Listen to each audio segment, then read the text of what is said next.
भेद नाही आहे। त्याप्रमाणे आता दक्षाला असं वाटलं का हे आपल्या नशिबाने खाते, घमंडी होता, गर्व होतं की मी अरे तिन्ही लोकांचा अधिपती आहे, एवढा मोठा यज्ञ माझ्या हातात आहे। आणि ही अशी म्हणते जा रे, एखाद्या रस्त्यावर कोणी झोगडा दिसत असेल ना त्याला घेऊन ये इथे। आता भगवान शिवजी त्या वेळेची वाटच पाहत होते, अशी की अंगाला ते भस्म लावत होते। आणि ते भस्म असं होतं की ज्या ठिकाणी प्रेत जाळतात त्या प्रेताची राख ते अंगाला सर्व लावत होते। डोक्यावर अर्धचंद्र आहे, गळ्यामध्ये सर्पमाळा आहे,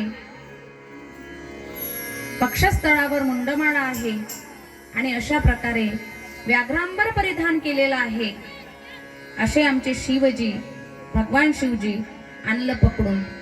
आता काही लग्न जुळलं, अशा वराशी माझ्या सती मातेचं लग्न जुळल्यानंतर लग्न झालं। आता शिवाला माता पिता कोण, त्याचे वराडी कोण, हे असेच भूत खेत हे नंदी ब्रिंगीत चालले आपले नाचत, आडवी तिडवे पाय करत कुदत आले दक्षाच्या महालामध्ये। वरात आली भगवान शिवाची। तर सतीला माहित होतं की हे कोण आहे, यांच्या हातात काय आहे, पण यांना काय माहित होतं, दक्षाला माहित नव्हतं की हे भगवान शिवजी आहे, माहितच नव्हतं दक्षाला। त्याच्यावर पूर्ण असा पडदा पडलेला होता, अहंकार चढलेला होता त्याला।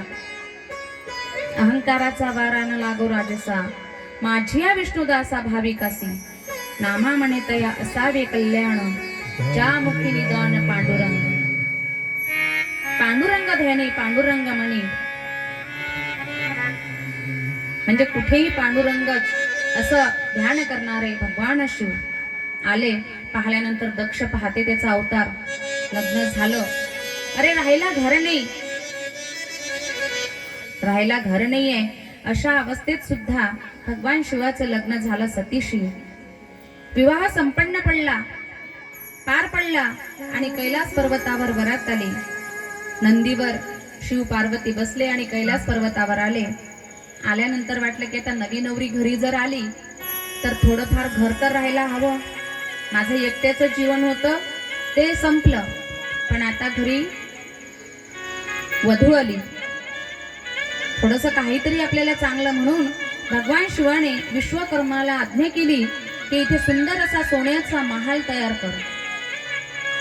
काय कर, सोन्याचा महाल तयार कर। आणि विश्वकर्माने रात्रभरातच सोन्याचा महाल त्या ठिकाणी तयार केला। आता तुम्ही घर बांधल्यानंतर वास्तुपूजा करता का, करता दिसता करता का म्हटलं, हा आमच्या इकडे करत असतील, तुमच्या इथे माहित नाही। तर वास्तुपूजा करण्याकरिता रावण एवढा विद्वान होता की त्याच्या एवढा विद्वान कोणीच नव्हता, लक्षात ठेवा। 4 वेद त्याला माहित होते, बरं 6 शास्त्र त्याला माहित होते, एवढा विद्वान होता रावण, एवढा कमजोर नव्हता। आणि रावणाला आमंत्रित केलं की हे रावण राज, हे लंकाधिपती, आमच्या घराचं वास्तुपूजन तुम्हाला करायचं आहे। आले रावण वास्तुपूजा करायला। वास्तुपूजा झाली, त्या ठिकाणी विधी संपन्न झाला, सर्व प्रकारे पूजा विधी रावणाने पार पाडला। आता भगवान शिवजी ते कोणालाही प्रसन्न होणार आहे, एक बेलपत्र जरी आपण त्या शिवपिंडावर चढवलं तरी शिवजी पावणारे आहे, नाही का। आणि अशा प्रकारे रावणाला म्हणते शिवजी की मी तुझ्यावर प्रसन्न आहे, सांग ना तुला काय पाहिजे दक्षिणेमध्ये। आता रावण म्हणतो, तो काही अजून कोणी होता का। रावण म्हणते, त्याने डोळे बंद केले, थोडा वेळ विचार केला आणि रावण म्हणाला, बघा आता हा महालच देऊन द्या ना मला, तुम्हाला काय काम आहे। शिवजीने तथास्तु म्हटलं, घेऊन जा। आता या महालात राहायला तेवढीच सुंदर स्त्री लागेल ना, तर ती पत्नी देऊन द्या सती, तथास्तु घेऊन जा।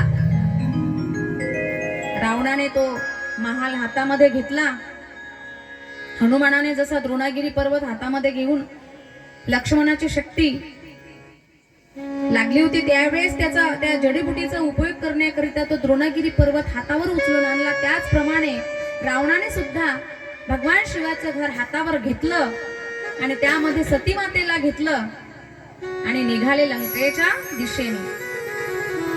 लंकेच्या दिशेने निघाल्यानंतर इकडे भगवान विष्णूला विचार पडला की बघ म्हणे, रावणाने जर पार्वतीला नेलं तर काय करायचं? गुराख्याचं रूप घेतलं. अहो रावणराज थांबा, उतरवा खाली, थोडेसे विश्रांती घ्या, मग जा लंकेमध्ये. काय झालं रे? अरे काही नाही, तुम्हाला माहित आहे कुठे गेले होते? कैलाश पर्वतावर. कशाला? वास्तुपूजा करायला. दक्षिणेत काय महालही दिला, हो, आणि पत्नी पण दिली. पण तुम्हाला माहित नाही तो शिवजी किती चॅप्टर आहे. तुम्हाला दिसते तेवढा साधा नाहीये. त्याच्या चाटत तर मुळीच जाऊ नका. मग काय करायचं? काय करायचं? अरे तो तुम्हाला खरंच असली पत्नी देईल का? त्याची खरी पत्नी देईल का कोणी? अरे तिची छाया तुम्हाला दिली आहे आणि खरी पत्नी तर त्यांच्याच जवळ आहे. रावणाने महालच तिथे ठेवला आणि म्हणून त्या ठिकाणी कात्यायनी म्हणून मंदिर उभारलं. कात्यायनी मातेचं, ती पार्वती, ती सती. अशा प्रकारे रावण लंकेमध्ये निघून गेला. इकडे पुन्हा दक्षाने स्वतःच्या महालामध्ये, स्वतःच्या नगरीमध्ये यज्ञ ठेवला आणि तो यज्ञ ठेवल्यानंतर सगळ्या देवांचा आविर्भाव त्या ठिकाणी होता. सगळ्या मुलींना पत्र दिले, सगळ्या देवांना पत्र दिले, ऋषीमुनींना पत्र दिले, पण मात्र सतीला मात्र बोलवलं नाही, आमंत्रित केलं नाही.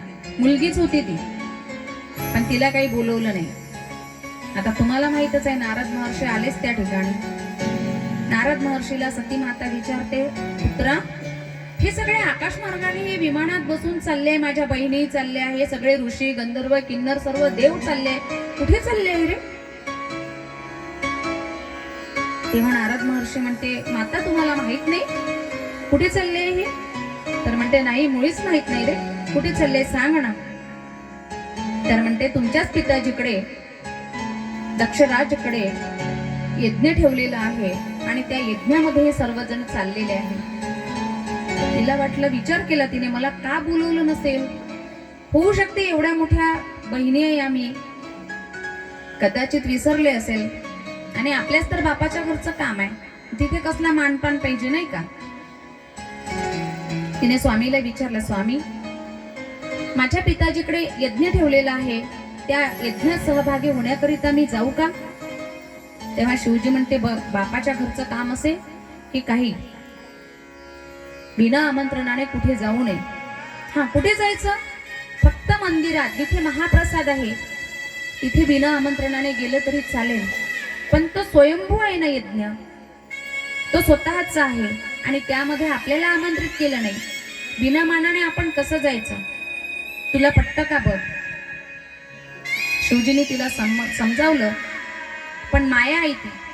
तिला वाटलं की माझ्या पिताजीच्याच घरचं काम आहे, चुकून विसरले असेल मला पत्रिका द्यायचं, काय बिघडलं आपण गेलो तर? तिचा हट्टच. ठीक आहे तुला वाटते, पण एकटी नको जाऊ, नंदी ब्रिंगी सोबत घेऊन जा. पार्वती मातेने आपली बॅग बिग भरली आणि नंदी ब्रिंगी सोबत दक्षाच्या महाले आली. आल्यानंतर तिला तिच्या त्या यज्ञाच्या मंडपात शिरल्यानंतर